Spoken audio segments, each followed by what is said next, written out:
Yeah. So good afternoon, everybody. Now it's I'm official. Jason. That's right. Now it's official. So I'm Jason. I'm the Deputy Director of Maryland MESA. Thanks for hopping on. We have a great session for you tonight, this afternoon. We see people from all states represented. As I said, I'm the Deputy Director for Maryland MESA. So the MESA program in Maryland is facilitated out of the STEM office at the Johns Hopkins Applied Physics Lab. So whereas most of you, your MESAs run out of a university office, we're run out of a UARC, a university research, university affiliated research center. The great thing about that is we have 7,000 employees working on a lot of those emerging technologies that Kamal was mentioning. So we have people working on AR, VR. We have a lot of people working on brain machine interfaces. We have people working on brain controlled prosthetics and things like that. And I have access to those people. So I reached out to Dennis to see if he would help us with the session today, because Dennis his official title is the Innovations Methods Manager at the Applied Physics Lab. So what his whole job is with his team is to work with those engineers and computer scientists and all kinds of STEM professionals to get them in a space where they can innovate about the awesome things that Kamal was talking about. So Dennis, over to you. Great. Well, good morning, good afternoon, good morning, wherever you might be. So excited to be here. Jason, thanks so much for asking me to participate in this session. Hopefully everybody gets some value out of it. I think you will. I'm pretty sure you will. So I'm going to move ahead in the slide deck here, keep this marching right along. So what are we going to be talking about today? So here's a quick view. And Jason, will they be getting these slides afterwards? Yep, we're going to get you all the slides afterwards. So just sit back and engage. You don't need to take notes. Yeah, well, not true. You don't need to take notes on the slides, but there are going to be a couple hands-on activities. So get ready to be engaged. I see Rudy there, Bill shaking their heads. You're ready to rock and roll. I like it. Yeah, I can only see 8 people at a time. So I'm sure there's others who are showing approval and engagement, but that's all I see. So, but anyways, here's a quick view of what we're going to do. So, up top, we're going to do a little kind of overview, as you would imagine, of what design thinking is. Some of you, I imagine many of you have some familiarity with it. If not, maybe have been doing it. I know, K through 12 design thinking has really taken a foothold in its own particular segment. So if you're not very familiar with it and you find this of value, there is a whole treasure trove of information on the Google web out there on applying design thinking to the K through 12 arena, and I think you'll find that very helpful. We're going to go through that first section, the power combo of design thinking methods. So we're going to walk you through 3 different design thinking methods, and we're going to have hands-on, or digital hands-on as it is. So we're going to actually tell you what these activities are, explain why you would do them, kind of quick how you do them, and then actually do them together. Keep in mind, given our time frame, we have a tight time block here. We're not going to do any activity to like a full completion, but I have high level of confidence, with this crowd in particular. I know that in your day job, you are very adept and practiced in taking minimal amount of information and learning how to thrive and rise above, right, and make things happen. So, and the good news is I think you'll find that the design thinking methods fall very in line with a lot of your skill sets and competence already. So hopefully you'll be able to take those and start applying them with your MESA groups immediately after this. And then we also have an overview of some other methods. While we won't really go into depth on practicing those together, we are going to talk to them, and I think you'll find those interesting. So we've Jason and I kind of customized and tailor-picked design thinking methods that we thought would be the most applicable for MESA. Not to say if these are the only ones, these are kind of ones that definitely will give you value, and they're ones that we favor. So take that for what it is, but there's a lot of other stuff out there you can look into. So so who we are, Jason already gave you that spiel, right? So we're going to keep on going. So design thinking, an overview of design thinking. So design thinking has been around for about 20 years, plus 25 years now, depending who you ask. But so that means it's a fairly new methodology and practice. It started out on the West Coast, particular with Stanford, started up this D School to promote design thinking, working with a company called IDEO. Many of the faculty early on were IDEO staff members, but they take this methodology of thinking about approaching problems in the way that a designer would, using designers' skills, mindset, practices, and approaches to try and solve problems. And what that means is it breaks into this nice little grid. So this is the high level 5-step or 5-process overview of design thinking. You can see activities underneath each step that you might pursue. And there's a lot more, and there's a link on this this site to take you to the D School. You can check out what they have. But it's very human centered. So that's one of the things I love about design thinking, is that it's a human centered problem solving approach and methodology. Which I think you'll really appreciate this and think about working with your students, and where students' mindsets can be. It's great for navigating ambiguity when the answers aren't clear, when we don't know what the answer is, or we want to go into saying we don't know the answer. We're not going to say, here's a problem, here's what you should do. We want to try and find different solutions, be innovative, be creative, find new approaches, and not even, that, but like when it's not clear at all what to do, design thinking is a great way to kind of step through that ambiguity. So again, I think it's a great fit for what you're doing. So taking this down a level from the D School and thinking about contextualizing the K through 12, this is a great, these next 2 slides are a great source that I found online. Again, the link is there. I encourage you to check out this makersempire.com. They've got a lot of great materials that you can pull from and use.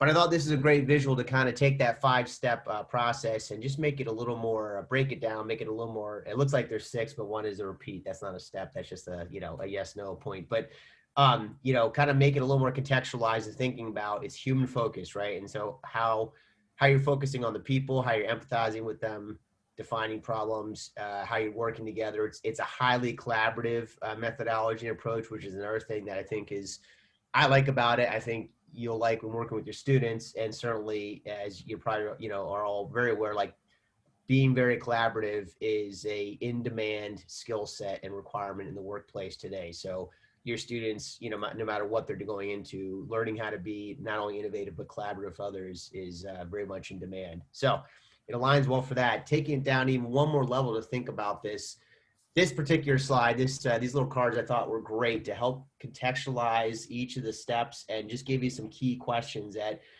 from your perspective of trying to explain to students or share with them, those are great, right? So when you say empathize, what does that mean? Like those 2 questions, who are you trying to help? What do they need, right? Those are just driving questions right off the bat that you can help and very accessible. The other thing about this, everything we're going to show you today, this is, these cutesy little graphics with the drawings, I like them, but make no mistake that the methods we're taking you through today, these are not custom tailored for K through 12 students.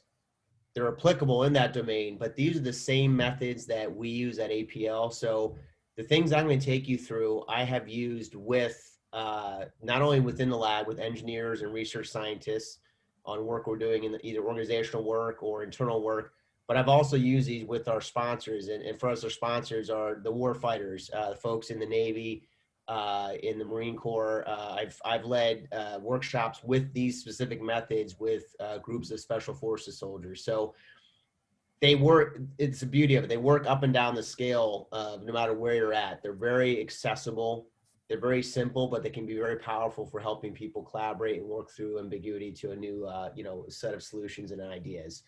And I've used these exact techniques with our youngest MESA students who are 9 years old, middle school students, high school students, teachers, school district leadership like Ray, who's online here tonight, and computer scientists. The same techniques apply. And so they're really powerful ways. And I think the fantastic thing about this is the starting point of empathizing. So it really sets the stage for kids in MESA and aligns with MESA to get the idea from the get-go that you're designing with the user in mind. And if you start with a place of empathy, you're inherently more likely to design for equity than looking at just a problem that you're solving. It's really powerful. Great. Let's dive right into the content. Well, actually, we're going to, Jason, I'm going to turn it over. And I think real quick, Maria, I think I saw a question for you in the chat about a template. So some of the content we share, we'll touch on that a little bit, but what I will do is make a note of that as follow up to get to Jason to share with you a couple of specific tools. So as we go along, if anybody has any questions, like Maria asked, do you have a template for designing questions for the interview process? Put those questions or those needs in the chat window, and I will pull together resources that I've used, either examples of work stuff or tools you can use, and get those to Jason to pass on to you as well, in case we don't cover them today on the session. Yep, and Maria, your follow-up question, we're going to talk about interviewing here in a little bit. So hang on for about 3 minutes and we'll be right there with you. Spoiler alert. We wanted to run through some real activities about a real situation today. So we wanted to come up with a scenario to have you design about something that was fairly familiar to everybody. And that is, how are we going to improve the kitchen experience? Most of us spend some time in the kitchen. It's a familiar experience for most of us. And so we really wanted to get you diving into this, and that is your design challenge for today. How are we going to improve that experience? All right, Dennis? All right. So first method in our power combo, ethnographic interviewing. I love this method. Specifically for Maria. This is for her. Yeah, so everybody else can just kind of mute off, turn off your cameras and go away for the next 10 minutes. No, just kidding. So ethnographic interviewing, what is it? And you'll see all the slides we go through here. We set these up with a cadence that you'll see. There's a slide that gives you these 4 overview questions and then steps on how do you run the activity, and then maybe some additional images and whatnot where it's applicable. But so hopefully it's also a nice takeaway, kind of almost a mini manual for you, if you will. So what is it? It's collecting data from people by asking them questions about your challenge, right? So ethnography is a study of people. And being a human-centered design methodology, this is critical, right? Going out and talking to people and understanding their needs versus the classic, hey, what do we think people want? Let's come up with solutions of what we think people want, or what I know I want, I'll just do that for them, right? We all know that doesn't exactly work. So getting out and talking to people, when would you use it? Certainly very early on in a challenge, right? When you have a forming problem statement or challenge, talking to people that are end users, that are maybe stakeholders in that realm, and finding out what are their pain points, what are the challenges, what are opportunities, what are things they wish they had. Even early in a project, once you kind of start working on something, it's always good to go back and talk to folks, especially if you start to have some initial ideas or notions, right? Not only find out more, but also kind of bounce off of them. Hey, what do you think of this, right? So a classic problem in engineering is the idea of, we know what the answer is. Now we're going to go spend 6 months designing and developing this thing, and then we'll put it in front of somebody, right? That sounds obvious that's may not work out well, right? We've seen that happen. People understand that. So, and then even in the middle, as you go, going out and talking to users is always a good opportunity for explaining where we're at and kind of getting some feedback.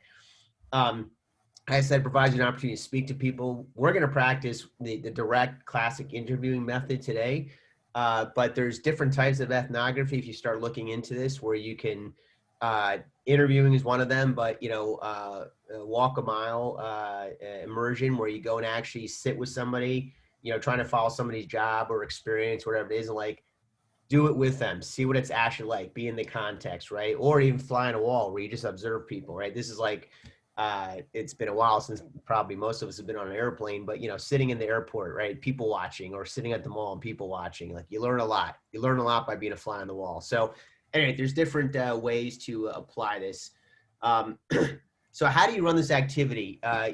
First step is writing interview questions, right? That's critical. You need to have questions going into it to have some understanding of not only what you want to ask, but you typically want to interview multiple people. Right. So if you just interview one person who's a representative end user, you'll find out some stuff, but that person may be a real wild card, right?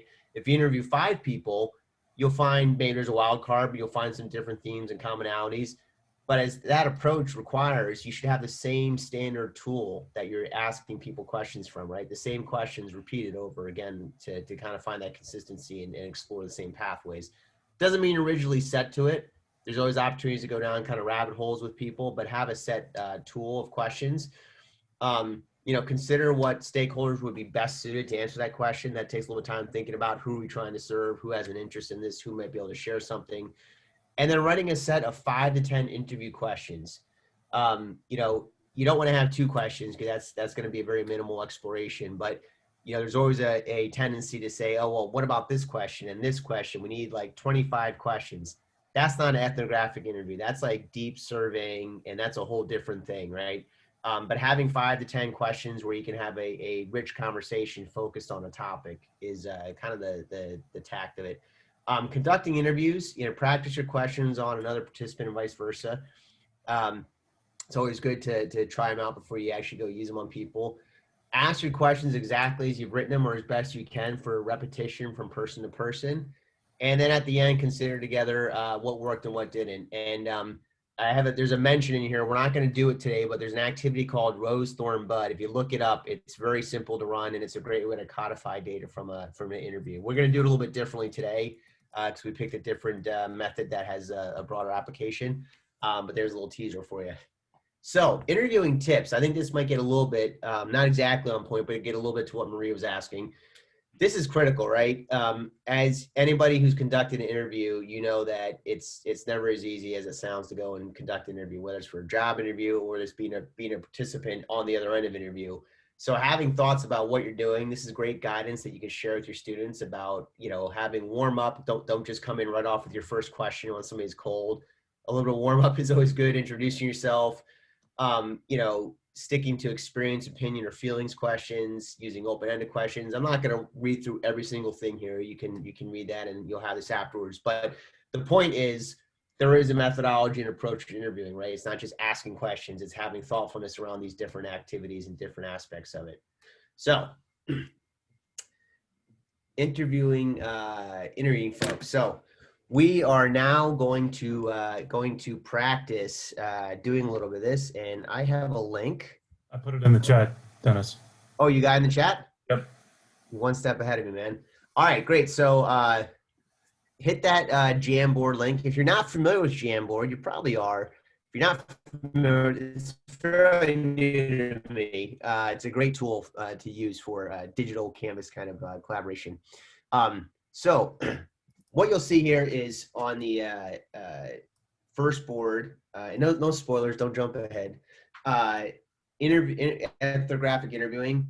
What we'd like to do is take a couple minutes here, and I'd like everybody to come up with one question. You may have multiples, but try and think of, if you were interviewing somebody relative to the topic Jason introduced of the kitchen experience, right? So thinking about understanding somebody's experience in the kitchen, what are questions you might want to ask them, right? And this one can be a little hard because obviously I would imagine all of us have our own experiences in the kitchen, right? So kind of set that aside what you know and just think about if you wanted to understand what are the challenges, what are the opportunities, what are the pain points, what are maybe some unmet needs. What's a question or questions that you would ask somebody if you're interviewing them to understand more in general, what are people's kitchen experiences like, right? So what I want you to do, yeah, boom, I see somebody already jumped in there. How often do you use a kitchen? So everybody grab at least one Post-it, and it doesn't matter what color. I just color coded them to make it differentiate a little bit so it wasn't just a big field of yellow. But grab a Post-it note and put a question in. And, think about it. I mean, maybe there's something you've always wondered about in the kitchen you never really thought to ask. You just kind of go through your routine. But any question you want to ask, it could be very specific. Remember, it should be open-ended questions are very helpful, right? Don't ask a closed-ended question. You're going to get a closed-ended answer if you do that. Avoid leading questions like, why do you hate the kitchen so much is a very, leading question. Versus actually, I see somebody ask a question, which is fantastic. How do you feel when you're in the kitchen? That's great. That you're not leading them to say it's a good or bad. You're just like exploring that space. They might say they love it. They might say they hate it. But either way, you're going to find out a lot from that kind of question. And if we run out of Post-its here, just, copy and paste a new one on or use a little Post-it icon on the left-hand side of the screen. There's the fourth item down on the toolbar to throw a new Post-it on the screen. We're getting some good questions. Yeah, these are great. And judging for how many people we are, there shouldn't be any of these blanks when we're done here. So everybody should write at least one question and don't overthink it. So here's a little tip as we're going through this, thinking about, if you do this with your students, when we write questions for interviewing for projects at work, we have a team of maybe 3 or 4 people. We will generate, sometimes in upwards of 50, 60 questions. And that's because we do just almost a kind of a free open-ended brain dump of ideas and questions, right? And then we down select to that 5 or 10 we want to ask. So, this is kind of like when we get to the brainstorming, one of the ground rules is like defer judgment. Don't think your question is good or bad. In terms of like, that's a stupid question. There are no stupid questions, right? You can learn something if you phrase it the right way, if you put it open-ended, if you don't lead the person, they're all good questions then. And then ultimately you just have to make selections of which ones you're going to ask. All right. The board's almost full. Let's see. I see five Post-its that don't have questions on them just yet. Come on. Who's gonna, you can ask more than one question if you want. Go in there and slap one on.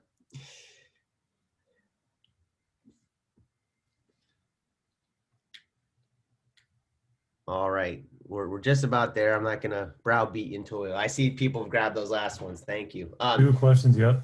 Yeah, these are great. So look around. I mean, how do you use your kitchen, right? So like sometimes there's just even like a basic opening, like tell me about how you use your kitchen, right? That's context setting. Don't assume they do the same thing you do. Do you cook by yourself or with others? That answer can change, a lot about what you might think about doing in the kitchen experience. What was the most challenging experience you've had in a kitchen? That's great. Like that emotional trigger, I mean, emotionally charged kind of questions are great for getting people to give you more authentic and deeper answers and inputs.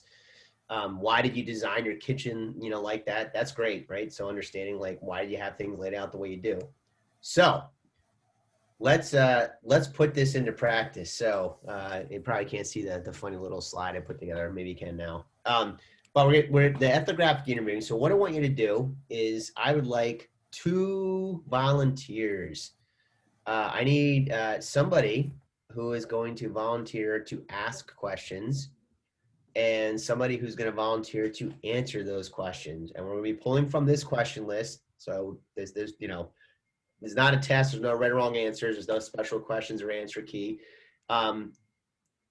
Want somebody who is in the chat window. First 2 names, first 2 people who kind of raise their hand. Who would like to be the interviewer? Can I get somebody to volunteer, please?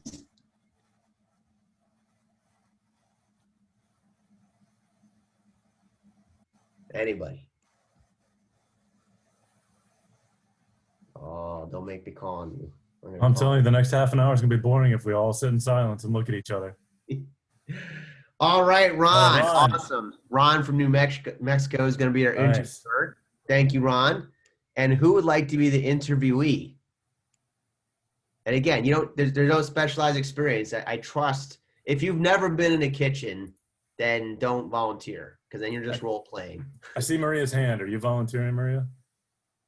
Awesome. Awesome. All right. So what I'd like you to do is, Ron, take a second here and look at all these questions, right? So I assume you at least wrote one. Maybe you wrote more than one. I don't know. But I want you to identify like 3 questions that you like on this board, right? Don't overthink it, right? There's a lot of choices here. Maybe it's just kind of intriguing, or maybe one you said, wow, that's a great question. You can choose your own question. There's no shame in the game if you say, hey, I'm going to use my own question in that mix. You volunteered. You definitely get to make that call. What I'd like you to do is I'd like you to interview Maria. So what I'm going to do is stop the sharing for a minute.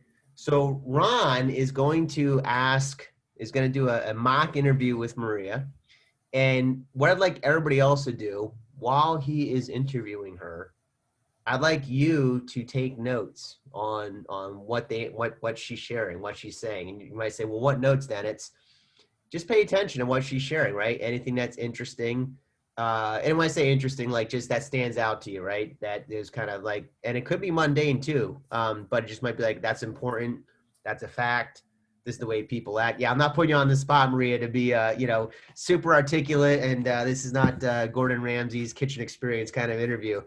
Well, maybe it is. I don't know, Ron. He might be very demanding.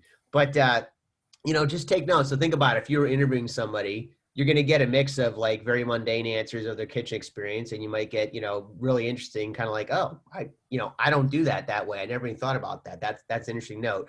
But try and capture like 3 to 4 notes, right? Just write down on paper at your desk or type it, however you want to capture it. So, Ron, are you ready? Ready. You want to do this with audio, correct? Or yes, sir. Yes, please. Let's make it super uncomfortable and awkward for everybody. Maria, are you ready? Yes. All right, fantastic. All right, so all right. Ron, take it away, sir. All right, 3 questions, but first I need to let you know, Maria, that no pressure, but if your answers are incorrect, Dennis will kick you out of this conference or workshop. I think maybe No Ron has pressure. worked with us in the past. I need You know that, Ron. this one merits a gift card in the way. Okay, let me get my mic working a little better here. There you go. That's And better, my Ron. internet is real shaky right now, so I might disappear here and there. Okay. I'm going to start off with, let's go with, how would you describe your kitchen? What you like about it, what you don't like about it? Are you happy using your kitchen is the question on our post. Generally, I'm happy with my kitchen. It has the basic parts that I need.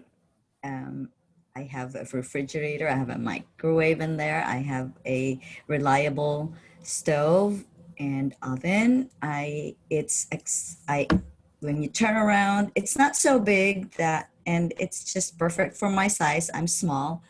And when I turn around, the sink is right there, a couple of steps to the other side. I have all the parts that I need. Do you want me to elaborate some more? Ron, you still there, buddy? Unfortunately, I'm losing some of you because my internet is not great out here. I'm in rural New Mexico and we have very slow internet. Are you hearing me okay right Yep, now? we can hear you. Keep going, buddy. All right, good. So I would ask as a second question of if you could change one thing in your kitchen, what would that be? So I moved into this house, and of course, generally speaking, the houses that you buy here have already these things pre-built for you. It would take more thousands of money to actually custom fit anything to you. I'm a very small person, but I love to cook, and I don't usually follow any recipe from the cookbooks. I do make my own magic there. However, because I'm short and I'm small, it's very difficult for me to actually stuff things in the cupboards, which are so tall, and retrieve some items there as well. And you will find me actually just getting on the counter and then moving stuff around. And it's so scary because sometimes I could fall. And at my age, falling is detrimental. I remember my mom falling, and that's the downhill for her. So I am so wary about that. And that's the one thing that I would like, to improve in my kitchen, that things could be placed in situations where I don't have to spend so much money, and yet they are accessible for me. Great. And that's great. That's an important thing, I think, for everyone is, what height are things? How about, since you're talking about height of cupboards and storage, how about height of actual cooking equipment, like the counters and stuff? Any issues with those? With where the chairs are? Well, I have drawers, and I think the stoves are generally, um, created in a way that even to my size, not. I'm still a little bit taller than my children, so I can cook very well. However, there are, let's say, cooking pots and utensils that might probably, be more ergonomic so that I can use them well. So for example, if I wanted to make some pastas, those just deep pots. If you put them on top of your stove, I'm almost as high as them, so that becomes a little bit challenging for me. And then, just finding the right tools also. Like I wanted to, because when you cut things, which ones are good for paring, which ones are good for slicing, which ones are for, meat and all them stuff. So wanted to be a little bit more organized in the kitchen. All Great. right. Awesome. I'm gonna pull the curtain on that. That was fantastic. Ron, thank you so much for asking questions. Putting a nice kind of tone on that. Maria, thank you so much for the depth of your answers. That was great. So as you can see, think about just those 3 questions on something as seemingly pedestrian as the kitchen experience. Maria had a lot to share, which was good. There wasn't oversharing. You did fantastic, Maria. But it was good. I mean, you think you could, really go deep on the kitchen experience, something that we do every day and don't really think about. But once you start thinking about it and people ask you, like, what are your pain points? What do you like to change? Oh, well, I got a lot of things I can share, right? So great opportunity. And I think there's a good point here that there was some surprising information, to me at least. If I would have designed the kitchen experience, I never would have thought about somebody regularly getting on top of the counter, having to move things to get on top of the countertops to reach things. And so this 2-minute interview revealed that one thing that we really should be considering if we're looking at improving the kitchen experience. Was anybody else anticipating that coming out? No, it was news. So thank you all. Yeah, great. All right, so hold your notes for a second. We're going to come back to those. But let's move on to the next method where we're going to actually leverage that. So affinity clusters. So what is it? It's a technique for making sense of lots of data. So as I just said, just based on that, I said, I asked you to capture 3 to 4 notes. You may have captured a lot more just from that, right? So you can see how you might have a lot of data just from one interview. Imagine you do 7 interviews, how much data you, or think about your students, could have total, right? How do they make sense of all that? What do you do with that information? Also, when you use it, it could be after something like this or after a brainstorming session. Again, how do you make sense of it? Anytime you have a large set of data, and especially in this realm, qualitative data, right? This is not quantitative. We're not counting things. Qualitative. How do you start to make sense of that? That's always a challenge, navigating the ambiguity. So this affinity cluster is a very, very simple way to do just that, to help you advance the next step of it.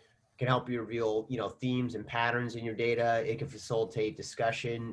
You see something interesting as a result of doing these clusters that can open up new avenues of discussion, as well as potential new avenues of how to solve the problems that are at hand. How do you run it? It's pretty straightforward. You get a bunch of physical or virtual sticky notes, as I think we all are currently working with in our day-to-day. Figure out what your topic is. In our case, it's going to be this kitchen experience. But you have people share their notes. Like I said, made a note there, Rose Thorn Bud. If you go and find out about that activity, you'll see that generates a huge amount of data. But you go around and typically, we're not going to quite do it this way for purposes of our time and having this many people in a session. But if you had a small group of 6 or 7 people, everybody has their data, you would go around and ask each person to share a sticky note, share one thing, put it on the board, right? Whether it's physical or digital, and then ask others who have the same things to also share those, right? And so once you get those posted, you also then ask them, where do you see similarities? You can imagine if we interviewed 6 more people, I bet at least 3 or 4 of them, if not all of them, will say some of the same things that Maria did. And they'll also say things that are unique to their experience. Well, in the end, you might have a lot of oh, hey, I wrote down that same thing. I wrote down the same thing too. Well, what do you do with that? You start to cluster these, and sometimes they're exactly the same. Sometimes they're related, right? Not very tightly bound. It's a way to put those on a board and start to make sense of it. So what we're going to do is go back to the Jamboard. So I'm going to stop sharing here for a second, and we'll go back to the Jamboard and go to board number 2, or I guess it's next frame. At the top of the screen, you'll see the little slide viewer. Go to this, frame number 2. So this is you should see affinity clusters posted there. And again, that link for the Jamboard is in the chat window. You should still have it open, I'm assuming, but there it is. There we go. What I'd like you to do is on this board, I want everybody to share at least one note. So grab one of those Post-it notes and take something you wrote down from the interview with all the fantastic insights and knowledge that Maria shared from Ron's expert interviewing, and put one thing in a note. And this is key, one item in a note. Because if you put more than one, it's kind of hard for us to organize them. But everybody grab at least one note. If you want to add more than one note, you can do so, copy and paste, or add a new Post-it note. But try and pick out what was the most interesting thing that you heard, right? What stood out to you? maybe it was kind of an aha, maybe it was something you never thought about, or maybe you're saying, yeah, I got that same problem Maria has. I hate when that happens too. Put it down.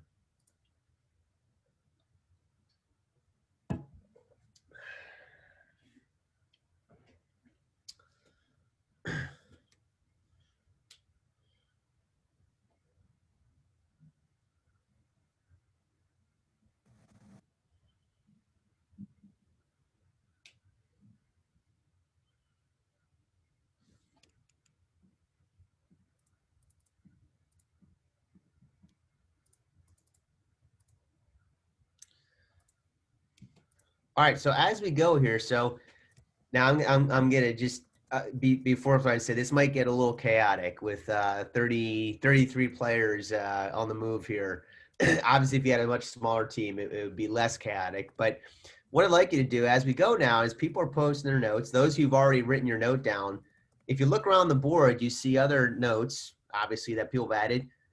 You may start to see ones that are similar. I'd like you to start clustering these, or so start grabbing notes and move them, and put ones that are similar, have a similar topic, similar theme, even seem somewhat related, right? Spatial challenges, I see is one note. Do you see others that talk about spatial challenges? You know, I see she's small, doesn't need a lot of space. Yeah, difficult to reach things in higher cabinets. There's some relation there. So start clustering these. This gets a little messy. You know, some of these notes, it's hard to see when they start layering on top of each other with a board of this size. Feel free to go ahead and, you know, resize some of the Post-its to make them a little smaller so that we got a little more landscape here, which I know can be a challenge to read them a little bit, but, you know, we're working with what we have, which I think we all understand that pretty well these days. Yeah, if you want to change the color of them, that helps too to maybe differentiate a little bit in some clusters. So I assume, Jason, that was you adding all the add your notes to the bottom, doing a little housekeeping there. That wasn't me. Oh, it wasn't you, it's somebody else. Nice. So you can see these moving around. So we have, so like up top, I see, you know, there's a cluster up in the top left of the importance of family and how our kitchen could be a safety concern. Right next to nervousness about safety and emotional connections, would like to avoid falls, trouble reaching items on top shelves. So I'm just going to focus on that for a second before we move on to the next activity. So you could hopefully see over time, as you had a lot of input, you would have these different clusters emerge. So right there, upper left-hand corner, those 4 Post-it notes. Then there may be others popping up, but I'll just focus on those 4. Like what's a theme that you think is popping up there? And go ahead and hop on the microphone and say it out loud. Like what would you call that cluster? What's the theme or insight that's coming out of that? Anybody? Safety? Yeah, safety. Yeah, so safety. So maybe it's safety, and also like this is where it gets interesting when you have the clusters, right? So you think about like what's it trying to tell you? Make it actionable. So safety in what regards? How can we make that actionable? You know, so like avoiding falls, you know, reaching items. So it's like you know, dealing with height challenges. You know, you can read a lot into safety. What's that? Design, yeah. So think about design of the kitchen. And now the kitchen, right? So we say the kitchen, well, what are we talking about, right? Well, are we talking about the cabinets? Are we talking about the appliances? Are we talking about the, you know, the utensils? Like, you know, we're talking about, you know, think about height requirements and cabinets, and then the weight of plates and bowls, right? If they're up high, or, you know, like there's a lot of different ways you can take that. So a key thing you always want to try and do is when you come up with these clusters, come up with some type of actionable label for that, right? So we could say safety, and then you would think about it further, like, well, so what, right? So safety is certainly a theme. All right, well, so what? How can we take action on that theme, right? So what we can do with safety to come up with ideas. And you see that across all these different ones. There's difficulty reaching heights. There's a cluster, your cupboards are too high, spatial challenges we see that in the upper right-hand side. So I'd say like safety and height challenges are actually 2 separate things that they're certainly could be interrelated, but just height challenges might not be a safety issue in itself. It's just like, it's just a pain in the butt. Slipping falls. Yeah, slip and falls, right? Yeah, so I mean, there's all sorts of ways to think about the safety, the height challenges. So anyways, you get a sense here of what you can do with the affinity clusters. We'll come up with particular categories to focus in on the kitchen experience and how you might try and design for that particular aspect in regard. So we're going to move on to the last method in this power combo. So let me pull up my sharing again. You know, I think it was Maria at the beginning mentioned, you know, students have a hard time getting questions together. But I think what we've done right here is we've shown a way where you can get students to come up with a lot of questions, very quickly have a large group of people come up with a set of questions, whittle them down, and come up with a short list of questions they can answer. And then your students can almost role play. They can interview each other and see what questions just really don't work. If you get a yes or no answer, it really doesn't work, you know, and kids will quickly see that. And so, you know, one of the great things that we wanted to do today is show you that some of these collaborative exercises, design thinking exercises, I think are actually even more powerful in the digital space where we're in now. Because you see, we have a group of 36 people, and we, in a cohesive way, came with lots of diverse ideas, started looking at them, processed them, made sense of them, and we did that all in like 15 minutes. If there were 36 of us in the same room, that would not happen. And I will also say, you know, speaking about equity, we all had more of a voice at the table here because we did this type of activity. Nobody knew who was putting a Post-it note on there. Everybody had the same chance to put a Post-it note on there. The extroverts did not drive the conversation and the thought process. And so, you know, your students in this world have the same place to put an idea that has an equal amount of power on the board and then move forward with that. And I think that's really powerful when we start looking at how to utilize this virtual learning environment we're in to empower kids in the context of designing for equity. It's pretty cool. Dennis? Yeah, so great. So this, you know, last night we were talking about brainstorming. So Jason, did you want to say anything more on this slide? Or yeah, so you know, the NEDC theme this year, we're really diving into this idea of designing for equity. And those of you who've looked into that document, you know, we look at defining that as designing things that reduce or eliminate barriers to success. And that can be anything, you know, that we're looking at, anything that prevents people from reaching success. But back to this really sort of mundane example of the kitchen exercise, I would imagine that many of you either pictured yourself in the kitchen when you were thinking about asking questions about the kitchen experience, or you had a particular archetype in your mind about people who use kitchens. And so, you know, when we think about this, when we think about Kamal, think about designing for universal design, designing for the fringes, and looking at that in terms of thinking about the future. We can put that into this simple example of a kitchen.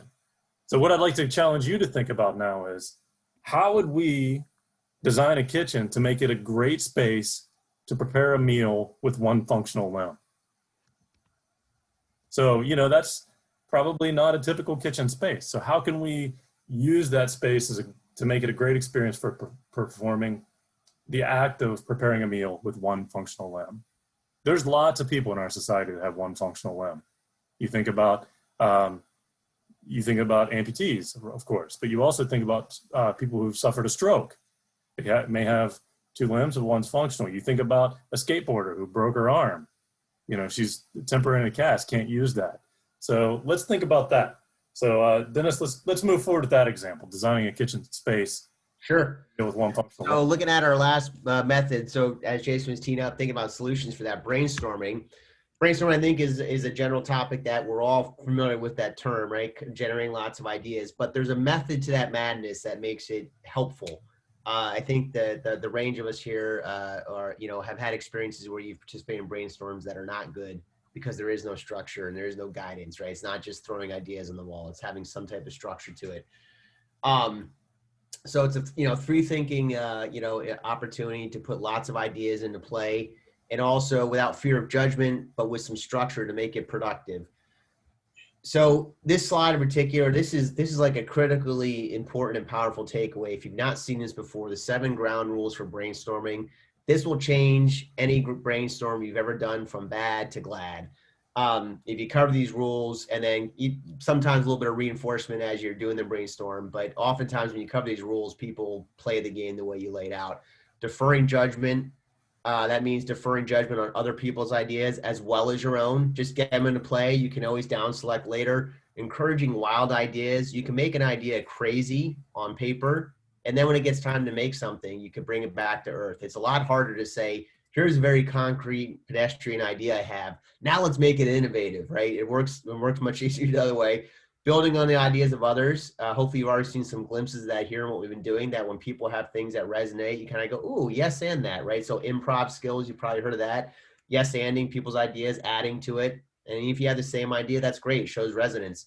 Staying focused, one conversation at a time. Those two are very key, certainly for your students. Trust me, it's the same for the engineers at the lab or the warfighters, like keeping people reminders like, hey, no sidebars, let's stay on this topic. This is what we're doing right now. Being visual.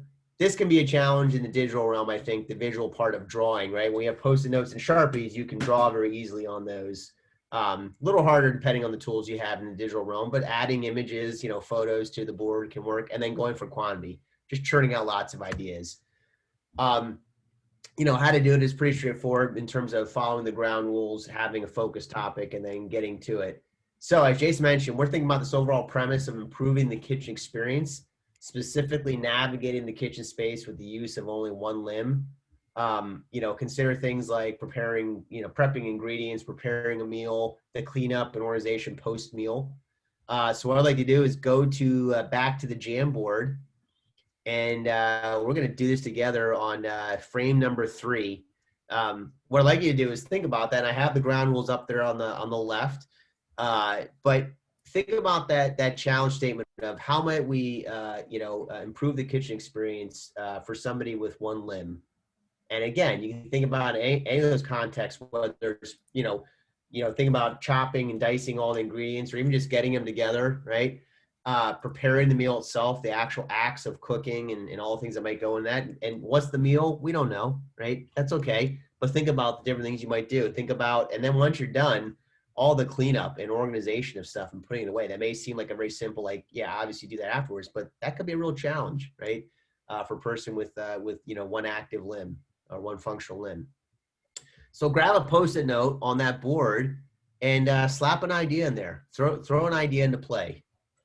Anything. Remember, defer judgment. You might be saying, I can see, Ray, I can see you're saying, I don't think I have a good idea, but you got a great idea, buddy. Whatever it is, throw it on the board. Yeah, that's right. There are no stupid ideas. There are only people that don't pay attention to rule number 1 of deferring judgment, right? Put an idea into play. Yeah, step stool. That may sound like, well, that's an obvious one. That's not obvious. If I'm 6'3", I'm probably never thinking about step stools. So if I'm trying to design for somebody, the step stool might not occur to me ever if everybody in my family is an average height of 6 foot, right? So put those ideas into play. AI robot assistant chef. I love it. Bring that to APL. We'll figure out how to do that.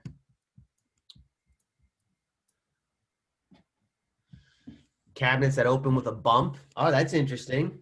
Some different type of, think about using sensor technology, whether it's, some type of audio or physical thing that will help assist with opening. Storage for pre-chopped veggies. Yeah, how do you get those out of the way ahead of time, right? Think about that. If you have one limb, and say that's a new situation for you due to injury or accident, it may just take you more time to do things, right? So be able to prep those, pre-chop those, and then put those aside until you can get to the cooking. You might need that time. Although if it's an avocado, there's no time. They spoil immediately. High cabinets that can lower themselves. Yeah, instead of you, so think about that. That's the opposite of the step stool. Instead of you going to the cabinets, how about the cabinets come to you? Holder devices to hold food while cutting with the knife. Yeah, so think about that. Cutting and knife handling. There's certain things like maybe cutting up, super soft or easy malleable things, cutting one hand might be easier, but I use 2 hands to cut everything, and some things are really difficult to cut and require a lot of cutting the fat off of meat. I don't know how I would do that one-handed, right? So thinking about that. Or shredding pork, right? So if you're making pork carnitas and you're shredding those, that's how do you do the one hand. We're using a blender, right? That's a 2-handed operation. I think I'm holding the lid on. I don't know why I hold the lid. I'm afraid it's going to fly off. Or like when you're cooking, pouring cream into a soup base, right? So imagine you're making soup and you're going to pour in cream, and the instructions, you got to stir it at the same time. How do you do that with one limb, with one active hand? So let's see, stove does not have a bottom drawer, so it won't be as tall. Yeah, so deal with the height issues. Let's Let's see, modify storage to have horizontal rather than vertical sprawl. Great. So we're gonna put a pin in this brainstorm because I know this is the fun part. Like you're all neurons are firing now, and you guys are off and running on it. But we're gonna put a pin in this for interest of time. We're running short here, but you can see this would go on, right? You could generate lots and lots of ideas, and then you could use the affinity clusters to categorize these. There's certainly some overlap on some of these. Jason, did you have something? Yeah, so I just, I wanted to mention, like, in our limited time today, what we wanted to show you is some really practical tools you could use with your MESA students to start thinking about design thinking in the virtual space. And so we came up with this very generic example of using a kitchen. You can see it really is nice to use these tools where you can get a lot of ideas quickly, really process them. I think even more effectively than if you were sitting in a classroom with your students in a lot of ways. Really level the playing field as far as idea sharing. And then, we quickly came up with some ideas, noticed some things about working in a kitchen we didn't even notice, we would have never thought about collectively as a group without this activity. We isolated an idea to focus on. And then, like I threw that idea of using example of preparing a meal with one functional limb, but it would be a great thought of experiment for your students to think about other things. What about, the kitchen experience for visually impaired, the kitchen experience for 7-year-olds, the kitchen experience for 85-year-olds. There's, all these things would lead us to more universal design and equity in the experience of using a kitchen. And we wanted this really tangible example of the kitchen, but these same activities could apply to whatever your students decide to investigate. If they want to investigate this big issue of food scarcity, or an equity issue in voter registration, or issues with police violence, or whatever issue your students are interested in that they want to tackle, all of these same activities we did with this really tangible example can apply, and they're really powerful. And so I hope you can take away that the methods are simple, but the outcomes are powerful. Really empower your students to take ownership, and as Kamal was saying, take agency of the fact that they have power over the direction of the future. We can see that as a simple kitchen example. But imagine when your students decide what issue to attack, you help them use these techniques, and they are taking agency for what they're designing for the future. Incredibly powerful.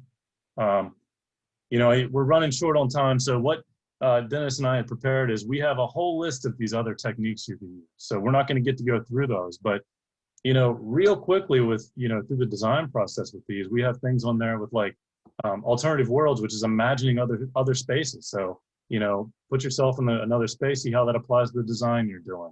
We have things like rapid prototyping. It doesn't have to be quick. Cardboard and duct tape is great. Test it. Do think aloud testing on these things. So, the idea is kids can do all this in virtual space too, and really more efficiently in a lot of ways than in the real world. And really attack the things we're looking at getting them to attack. So again, we don't have time to run through these today, but you will be getting this slide deck. So Dennis, if you don't mind flipping through a couple slides to show what they're going to get. Yeah, sorry, I'm just putting in the chat window my email. Contact me after this if you want to talk design thinking more about using it. I'm very passionate about it. I'm willing to make time for you. But alternative world. So this is thinking about, so the problem space, to cut to the quick on this, you think about, we're talking about the kitchen experience. It's very helpful for any problem to think about an analogous situation or problem set where you might learn some things from it. What do you mean by the analogous? Well, here's some other examples of navigating an experience, right? So think about going to the mall, going to the library, going to Claire's boutique, right? Any of those, there's different things relative to navigating those experiences. Gardening, or using the gas station. Think about the height challenge. You may find solutions in those different worlds that can be applied to the use in the kitchen space, right? So exploring alternative worlds and think about how do they solve a similar general characteristic problem, right? You might learn something you can use. Prototyping, I'll get right to the gist of it. Low fidelity prototyping is super powerful. We literally use this when we're developing high-tech solutions early on in the process. We literally make things that look like this in our workshops, activities with the warfighters, with the engineers, because you can learn a lot. You can learn about 80% of what's wrong with your design at this level of fidelity when it's very quick to make changes versus later on. And then think aloud testing. When you have something to test out, in this case, I'm showing 2 examples of an app screen, right? You can imagine putting that in front of somebody and ask them, how would you use it, right? Let them navigate and tell you what they would do if you gave them a task. Or in this case, right, a recipe card. Think about this. If you had somebody walk through and walk me through how you would make this meal, out loud. You learn a lot when somebody navigates it without being told exactly what to do, saying, here's a task, show me how you would do it in this thing that you've never used before. You learn a lot. So I think we're now officially over the time marker. So I'm going to stop there. I really appreciate your participation and engagement today. Again, please reach out to me. I'm sincere. I love teachers. I love supporting what you do. I willingly make some time to hop on a call with you, or even just exchange over email ideas or resources after this event. So thank you so much. And don't forget the survey there in the link that Jason posted, and Jason's going to put out the link somehow for the slide deck. Yep, so the National Committee is going to put out a list of resources next Monday. So everything will be on there, recordings of the sessions, as well as slide decks and everything. I do want to say, Laura, you made my day, because I think the powerful thing about today is us coming together as a MESA family across the country, really for the first time. And the fact that we had somebody ask a question about something and somebody from another state was able to provide a resource in this session, that's what we're about. Yeah. Help each other, empower our kids to design the future. So thank you very much. I will remind you, make sure you fill out that attendance survey. That's how your state is accounting that you're here. Some of you are getting a stipend for being here, so make sure you fill that out. And Ron and Maria, thank you again so much for volunteering. Appreciate it. And you guys are great. I really appreciate what you did today. Thank you. Oh, fantastic. Thank you. Happy to do it. And you'll have about a 10-minute break, and then session 2 starts at, so you have a half-hour break. So session 2 starts at 3:45 Eastern time, which is 1:45 Mountain time. Good luck today, everybody. Love what you're doing. Love you're making future. Oh, sorry, 1:15. Sorry, not 1:45, 1:15. Thank you all.